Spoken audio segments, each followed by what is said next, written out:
सामान्यतः किसी अवतार का या व्यक्ति विशेष का सम्मान हमारे समाज में उनके द्वारा समाज के लिए किए गए कार्यों से ही होता है, परंतु श्री कृष्ण का व्यक्तित्व सिर्फ उनके द्वारा किए कार्यों की वजह से ही विस्तार नहीं लेता है, लेकिन साथ ही उनके द्वारा धारण किए गए प्रतीकों की वजह से भी शोभायमान होता है, जिसमें मोर पंख का महत्व अत्यधिक है। मोर पंख के बिना श्री कृष्ण की छवि के चित्रण की कल्पना भी नहीं हो सकती है। मोर पंख को उन्होंने जीवन भर माथे पर सजाया।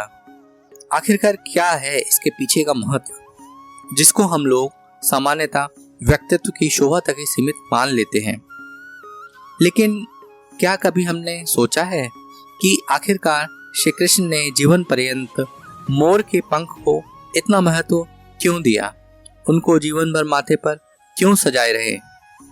मोर पंख को प्राचीन काल से ही भारत सहित पूरे एशिया महाद्वीप के साथ साथ पश्चिम जगत में भी एक खास स्थान प्राप्त है, चाहे वो अध्यात्म का क्षेत्र हो या ज्योतिष का क्षेत्र। कवियों ने तो मोर पंख को प्रेम के प्रतीक के रूप में स्वीकार किया ही है। मोर पंख की अत्यधिक सुंदरता उसके रंगों की विविधता, चमक और रंगों के विशेष फैलाव की वजह से ज्यादा है, और यही समानता लगभग श्री कृष्ण के व्यक्तित्व में भी दिखाई देती है।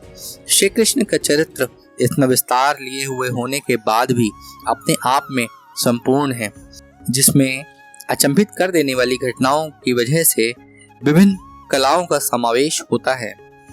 तभी हम श्री कृष्ण को 16 कलाओं से परिपूर्ण पूर्ण पुरुष के रूप में स्वीकार करते हैं, जो उनके जीवन पर्यंत घटी घटनाओं की वजह से सत्य भी प्रतीत होता है।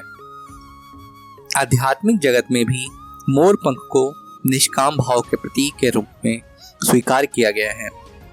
लोक प्रचलित मान्यताओं के अनुसार माना जाता था कि मोर पक्षियों का जोड़ा अपना काम प्रेम प्राकृतिक रूप से ना करके आंसुओं के माध्यम से करता है, जिसमें नर मोर अपने सुंदर पंखों का उपयोग मादा को आकर्षित करने के लिए करता है और मादा नर मोर के आंसुओं से गर्भ धारण करता है। हालांकि ये बात सत्य नहीं है, लेकिन और पक्षियों की अपेक्षा मोर पक्षियों का युग्म काफी गुप्त होता है। ज्योतिष में भी मोर पंख को काल सर्प दोष के उपाय के रूप में और नेगेटिव ऊर्जा को दूर करने के उपाय के रूप में देखा जाता है।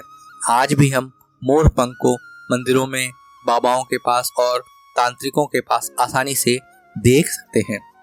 कहा जाता है कि श्री कृष्ण की कुंडली में भी काल सर्प दोष था, जिसकी वजह से संभवतः उनके माता पिता नंद यशोदा जी ने भी अपने बालक को विभिन्न समस्याओं से छुटकारा दिलाने के लिए मोर पंख पहनाया होगा, क्योंकि बुरी घटनाओं का साथ तो शिशु कृष्ण के साथ जन्म से ही जुड़ गया था।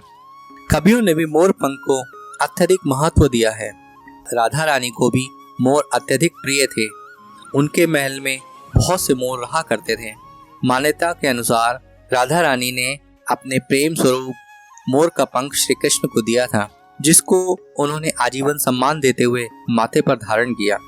यहाँ पर एक बात ये भी सिद्ध होती है कि श्री कृष्ण ने अपने जीवन में एक ही स्त्री से प्रेम किया और समर्पण किया, फिर भी वो उनके जीवन का हिस्सा ना बन सकी।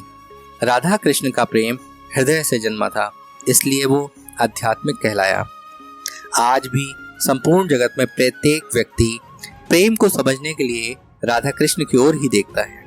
मोर और सर्प शत्रु हैं। मोर सर्प को जहां देखता है मार देता है, फिर भी वो प्रेम के प्रतीक के रूप में स्वीकार किया जाता है।